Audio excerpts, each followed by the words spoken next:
এই ভাদ্র মাসের গরমে কি পাকে বলেন তো? তাল পাকে।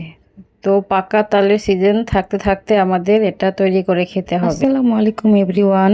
আজকে আমি পাকা তাল দিয়ে তৈরি করে দেখাবো বিবিখানা পিঠা। তো আমি এখানে 2টি ডিম নিয়ে ফেটে নিলাম, তারপর এতে অ্যাড করে দিলাম 1 কাপ পরিমাণ চিনি।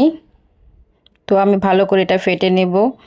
তারপর পরিমাণ মতো একটু লবণ দিয়ে দিলাম, সাথে অ্যাড করছি 2 কাপ পরিমাণ চালের গুঁড়ো এবং 1 কাপ পরিমাণ ময়দা, আর দিয়ে দিব 1 চা চামচ পরিমাণ বেকিং পাউডার।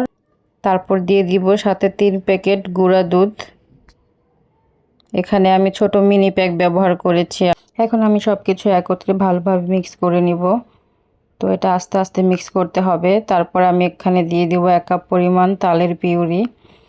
তারপর দিয়ে দিব নারিকেল কোরানো। তারপর আবারও আমি এগুলো একসাথে মিক্স করে নিব ভালো করে। এগুলো আস্তে আস্তে করে ভালো করে মিক্স করে নিতে হবে। আমার কাছে মনে হচ্ছে একটু শুকনো হয়ে গেছে, এজন্য আমি এখানে লিকুইড দুধ ব্যবহার করলাম। আপনারা চাইলে এখানে পানিও ব্যবহার করতে পারেন, তবে দুধ দিলে ভালো। তো এখন আমি এটার মধ্যে একটু পরিমাণ ঘি দিয়ে দিব। ঘি দিয়ে আমি আবার এগুলো ভালো করে মিক্স করে নিব। তো এই তো আমার ব্যাটারটা মিক্স করা হয়ে গেছে। এখন আমি এখানে একটি টিফিন বক্স নিয়েছি, এটার মধ্যে আমি তেল ব্রাশ করে দিচ্ছি। চারদিকে ভালো করে তেল ব্রাশ করতে হবে। তারপরে আমি ব্যাটারটা এটার মধ্যে ঢেলে নিব। তো দেখতেই পাচ্ছেন আমার ব্যাটারের ঘনত্বটা কতটুকু, বেশি পাতলাও না আবার বেশি ঘনও না। তো এখন আমি কোরানো নারকেল কিছুটা রেখে দিয়েছিলাম, ওটা এখন উপর দিয়ে সাজিয়ে দিব। তারপর আমি চুলাতে একটি প্যান বসিয়ে দিয়েছি পর্যাপ্ত পরিমাণ পানি দিয়ে। ওই পানিটা গরম হচ্ছে। গরম হওয়ার পর ওখানে আমি একটা স্ট্যান্ড বসিয়ে দিলাম।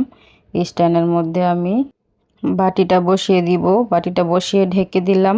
আর যে ঢাকনার যে ছিদ্রটা আছে ওটা আমি একটা টিস্যু পেপার দিয়ে মুড়িয়ে ছিদ্রটা বন্ধ করে দিব।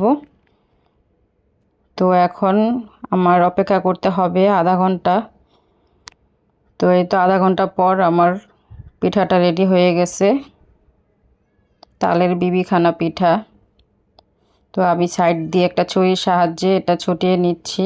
ও ভালো কথা, এটা চুলা থেকে নামানোর আগে অবশ্যই একটা টুথপিক দিয়ে চেক করে নেবেন। আমি করেছিলাম, তবে ভিডিও করতে ভুলে গেছি। একটা প্লেটের উপর নিয়ে আমি এটা একটা বাড়ি দিয়েছি, তো ছুটে গেছে খুব সহজেই। তো এই তো তৈরি হয়ে গেল আমার তালের বিবিখানা পিঠা। অবশ্যই বাড়িতে ট্রাই করবেন, এটা খেতে অনেক মজা। আমার মনে হয় আমি তালের পিউরিটা একটু কম দিয়ে দিয়েছি, আপনারা একটু বেশি ব্যবহার করবেন, তাহলে বেশি স্বাদ পাবেন। তো দেখেন এটা অনেক সফট হয়েছে, খেতে অনেক মজা হয়েছিল। তো আজকে এই পর্যন্তই, সবাই ভালো থাকবেন, আল্লাহ হাফেজ।